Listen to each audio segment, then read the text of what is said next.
Months before he became president, Ferdinand Marcos Jr. made it clear that he wanted to export Filipino workers just like his father, the late dictator Ferdinand Marcos.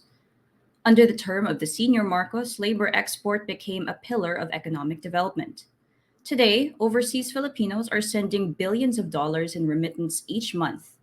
They sent a record $31.4 billion in cash in 2021, helping the Philippines bounce back from the economic crunch brought by the COVID-19 pandemic. Now, with a department dedicated solely to the needs of overseas Filipino workers, the Philippines' plan to export more workers is in full swing. Migrant Worker Secretary Susan Ople said her department hopes to deploy more OFWs in 2023, noting that the Philippines fielded more than 486,000 OFWs from July to November 2022. Is exporting Filipino workers a good thing? Hello, I'm Michelle Abad, and this is At Home sa Abroad, Rappler's one stop show for everything related to the Filipino diaspora. Here we discuss topics important to Filipinos all over the world, from concerns in welfare of overseas Filipino workers to celebrating Pinoy success stories to reconnecting with cultural roots at iba pa. For this episode, we have with us Jean Franco, political science professor at the University of the Philippines, to help us understand labor export and its nuances. Hi, Prof. Jean. Welcome to the show. Hello, Michelle. Hello, everyone who's with us in this show. Great. Thank you for coming up with us. So, just to get right into it, no, just to talk about the Filipino diaspora, we know that many Filipinos are likely to have a family member or at least know someone who is an OFW. Can you please Mhm. take us into the background and answer the simple question of why are there so many Filipinos working abroad? Labor out migration is a product of our historical and colonial history, but contemporary out migration of Filipinos actually started in 1974 when Ferdinand Marcos Sr. actually instituted the labor code. At that time, the economy was dismally performing. And because of the oil price shock, unemployment was really very high. And so the Marcos Sr. administration decided to pursue state sponsored labor export program. Okay. So we have some historical context, no, that this really Mhm. became more institutionalized during the first Marcos administration. So, going to how that was built up, going to today, how dependent is our economy on remittances from overseas Filipinos? Say if remittances were to drop even slightly, would there be severe impacts? Yes, definitely. Economists would say that our remittances that are sent by overseas Filipinos amount to as much as 12% of our gross domestic product, or our so-called economic output. And not just that, our overseas Filipinos contribute a lot to consumption, no? Which is very uh, much a part of our economic output. They buy tons of real estate, and they also send their children to private schools. Aside from that, it is also a source of welfare, in the sense that because families who are sent remittances by their relatives abroad can actually what do you call this use this for their health expenditure. So that's instead of the state providing for this. So that's something that contributes a lot to our not only economy but social welfare. So we know that we can see here that it's very institutionalized. Now the fact that we have Exactly. yeah, we have many Filipinos who are abroad who have built their lives abroad and they're contributing to our Philippine economy even if they're abroad. Mhm. So, what are so this might impact, it might have impact on the the current local job industry that we have. No, so what are the effects of this labor export dependence on our local job industry? Well, for those who are highly skilled and who are leaving to work abroad, then that's you can call that a brain drain, no? And I'm particularly concerned over the fact that health professionals continue to go abroad, even at the height of the pandemic. But of course, we cannot blame them, given that our government cannot even afford to upgrade their salaries and also provide them with a decent working environment given the state of our public hospitals. Is there evidence that the fact that we have institutionalized labor export has it weakened the Philippine government's ability to create a sustainable local job market? Well, you can say that um, the government is freed from the pressure to create a lot of jobs precisely because we have uh, what is called state-sponsored labor export policy. No, so that's something that is very much pursued by the government. Um, because if you look at the data of overseas Filipinos, especially those who are on temporary contract abroad, most of them are in what is called elementary occupations or uh, in jobs that require less skills. And that would tell you that these are really the Filipinos who could not find decent job opportunities in the Philippines that can actually feed their family and send their children to good schools. That's true. And, even if there is an availability of jobs here, when we look at the pay of, the Yeah, salaries, exactly. yeah, right? So there's, you could, the differences in salaries of a domestic worker here in the Philippines versus a domestic worker in Hong Kong can be, a world's difference for a family of low income. No, so they would rather leave and become a domestic worker somewhere else than in the Philippines.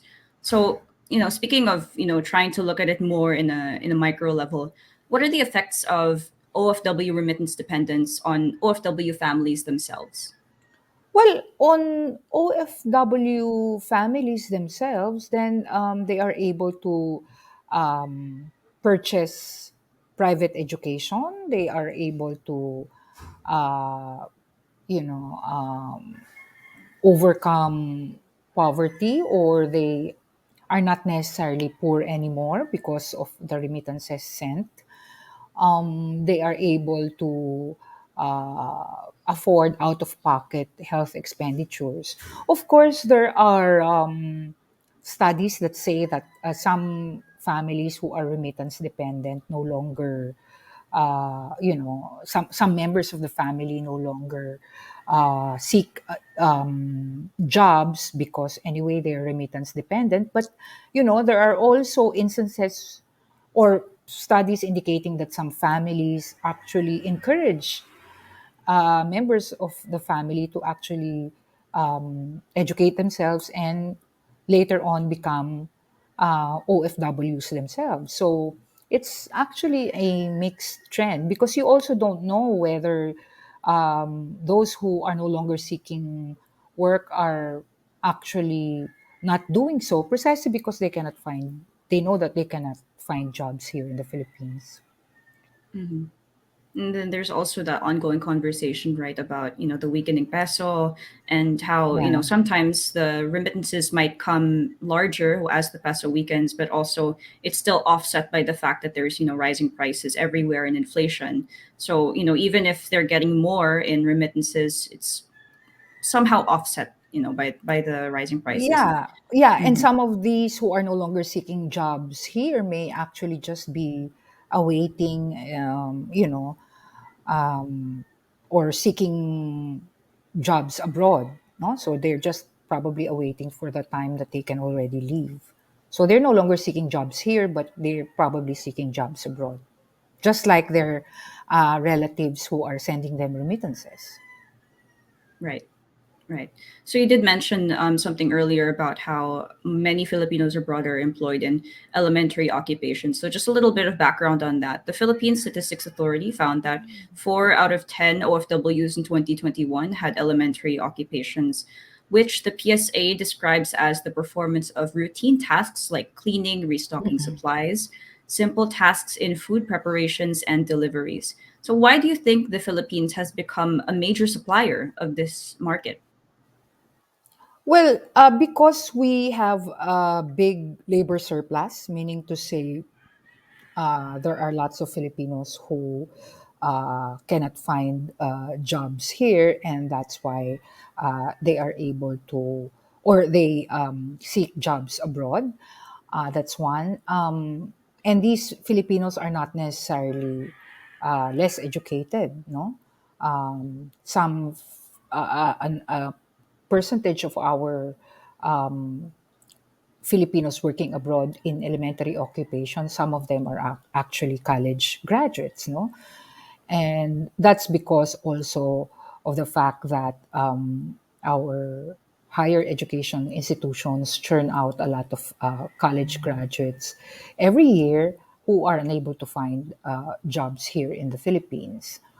And of course, the third reason why there are many Filipinos in elementary occupations abroad would be, of course, the institutionalized labor export program of the government, no? Or you may wish to call it overseas employment program. This facilitates, of course, this makes it very easy for Filipinos wanting to work abroad to get jobs because our government constantly or periodically seeks job market opportunities abroad, which means that you know Filipinos are informed that there are opportunities abroad, especially in these so-called elementary occupations.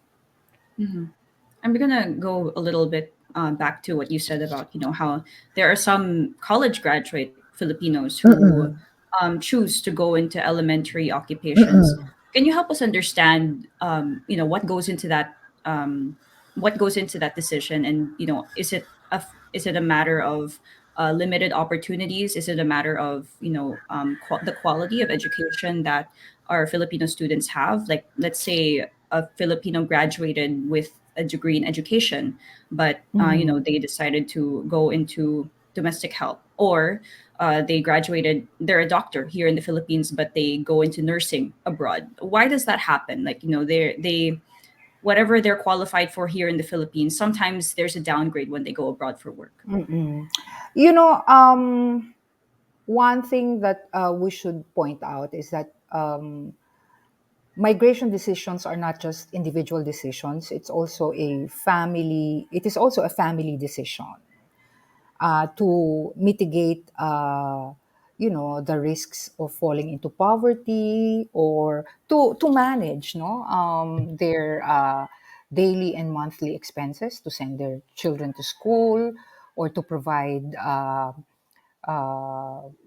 money for health expenses. That's one. Secondly, the reason why they go into what is called deskilling, meaning to say you are in jobs that are not commensurate to your educational background, is that they know that this is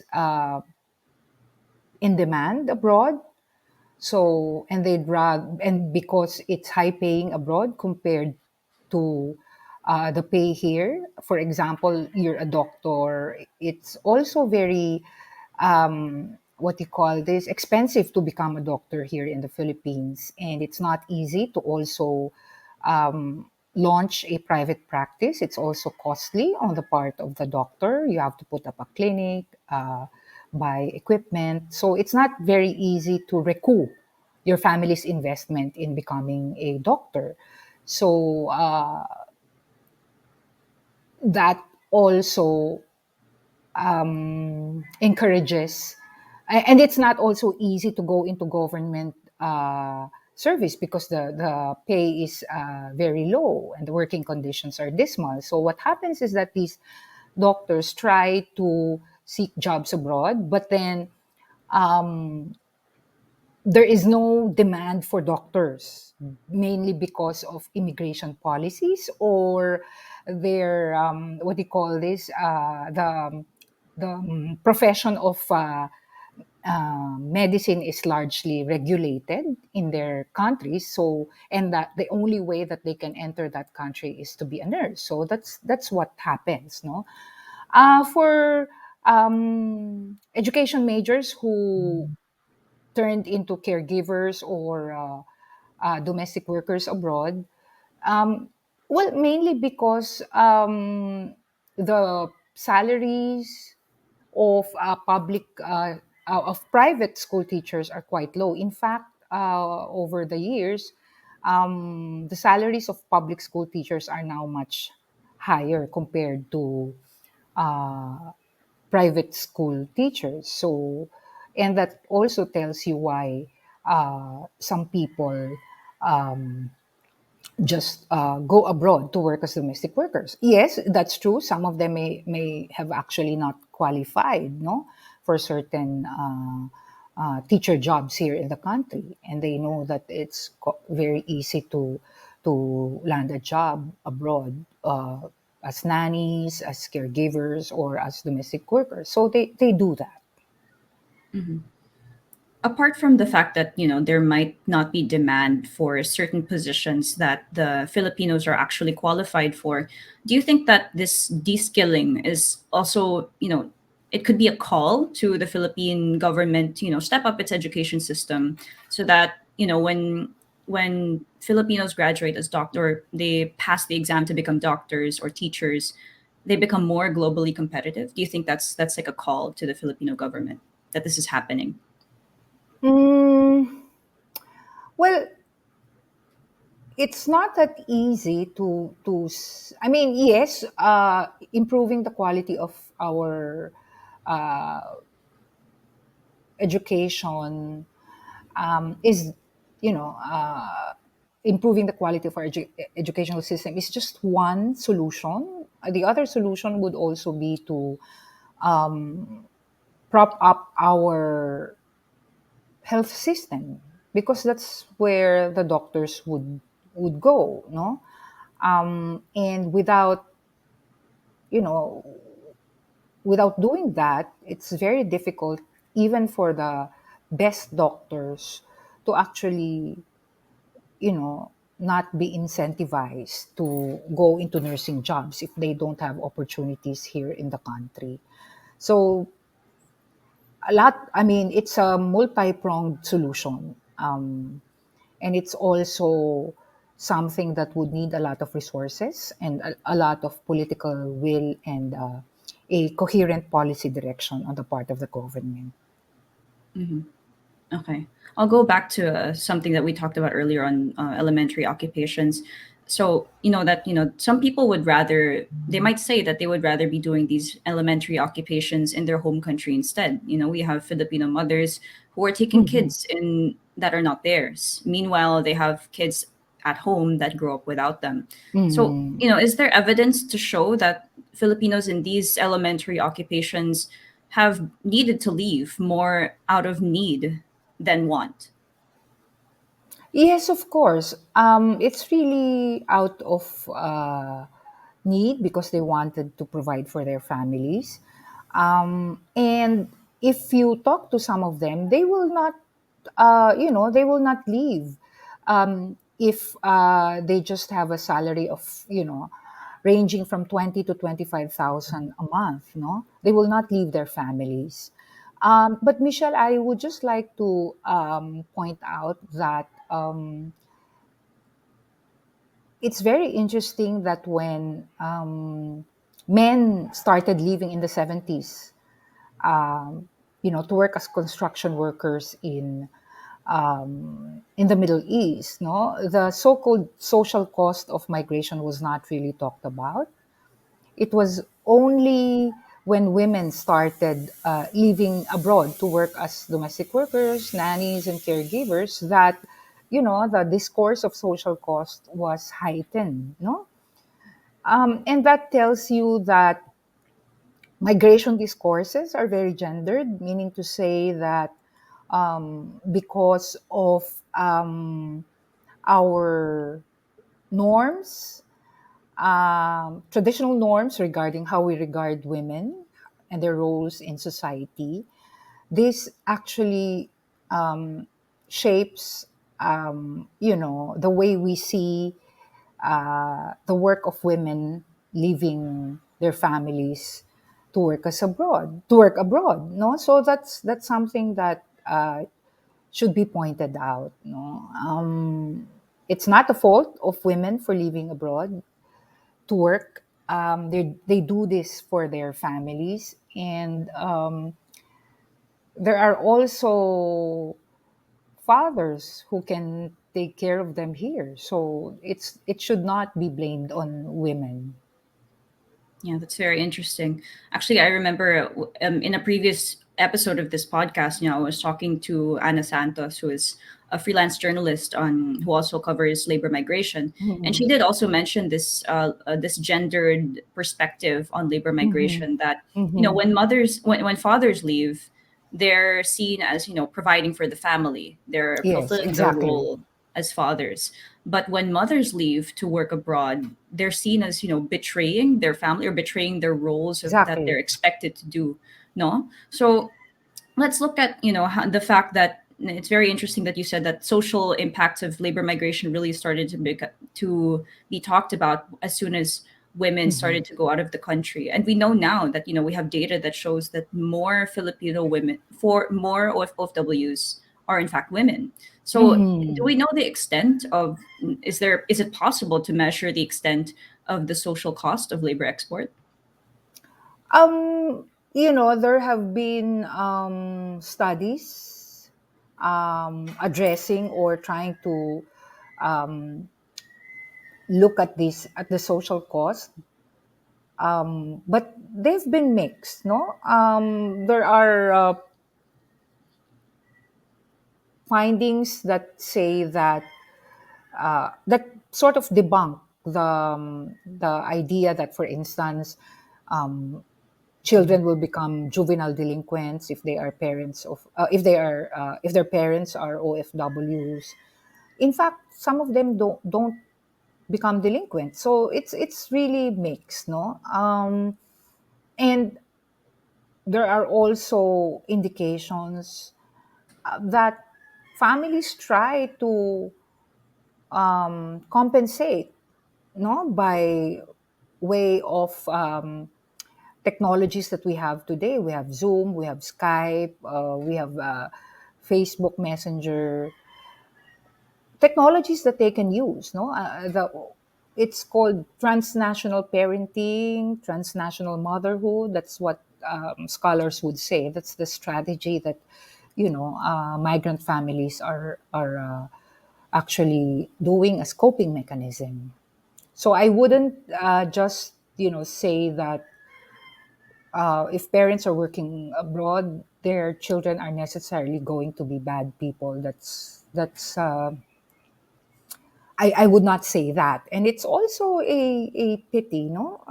It's a what do you call this?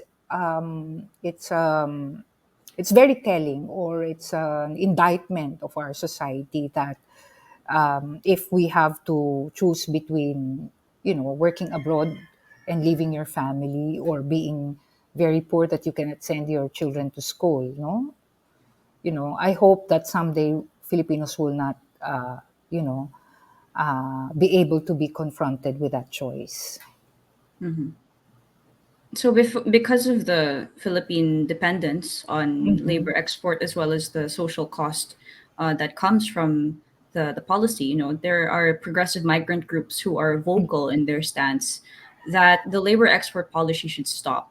And Hmm. but some might say that, reality check, no matter what we do moving forward in our migration governance, there will always be Filipinos who want to go abroad. I would say that it's part of our culture already because of this policy. So we have this question, is labor export still worth fighting against? You know,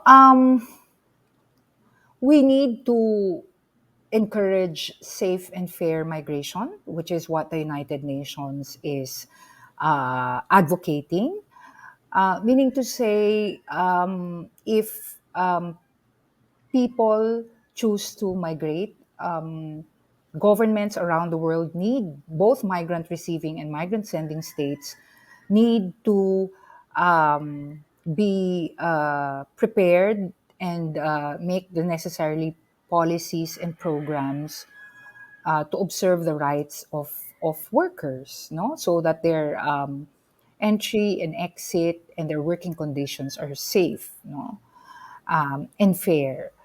It's difficult to advocate against labor export because for one thing, the government is in this, the Philippine government is in this for the long haul. We know that because the Department of Migrant Workers has just recently been put up. So it means that, the labor or overseas employment policy, if you wish to call that, is there for the long haul. It means that it has been further institutionalized. Secondly, if you do away with overseas employment policy and our economy is not yet ready to to accept returning migrants, and then they will be unemployed, and that would significantly affect our economy once again. And if you take out, or if you end the labor export program, it means, and there's great demand abroad, then our what do you call this, our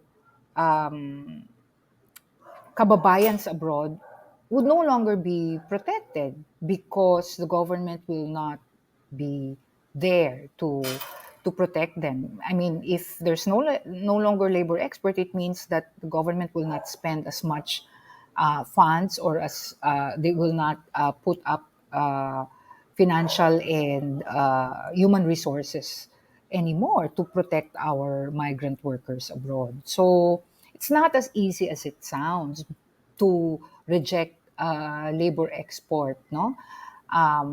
But I want to tell you that there have been countries who have transformed from being a migrant sending country to migrant receiving countries because their economy, their society have actually developed in such a way that their